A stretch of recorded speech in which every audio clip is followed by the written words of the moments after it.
আমি ডক্টর অরবিন্দ শীল। আমার পুরনো রিচ গাড়ি গ্যারেজেই রাখা থাকে, চলা হয় না। সেটা মাঝে মাঝে স্টার্ট দিয়ে যাই, সেরকমই এসেছি। পুরনো হলেও কেউ কেউ অফার দিয়েছে গাড়িটা বেচে দেওয়ার জন্য, পারিনি। আমি সম্পর্ককে বেচে দিতে পারি। বাবা মারও তো পুরনো হয়।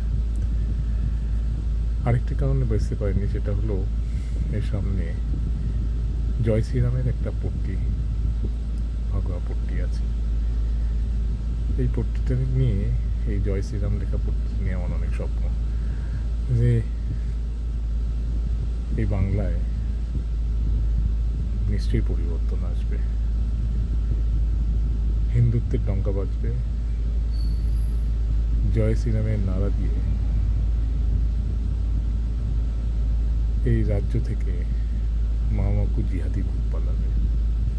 আর সেদিন এই জয় শ্রীরামের পট্টি দেওয়া লাগানো এই গাড়িটা নিয়ে বেরোবো, সেই আশায় দিন গুনছি। সেটাও একটা কারণ এই গাড়িটাকে বেচে না দেওয়া।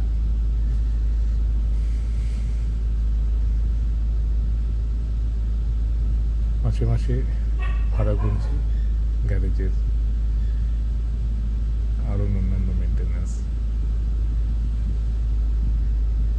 তবু একটা আশা নিয়ে, কবে বাংলায় জয় শ্রীরাম নারা গর্জে উঠবে,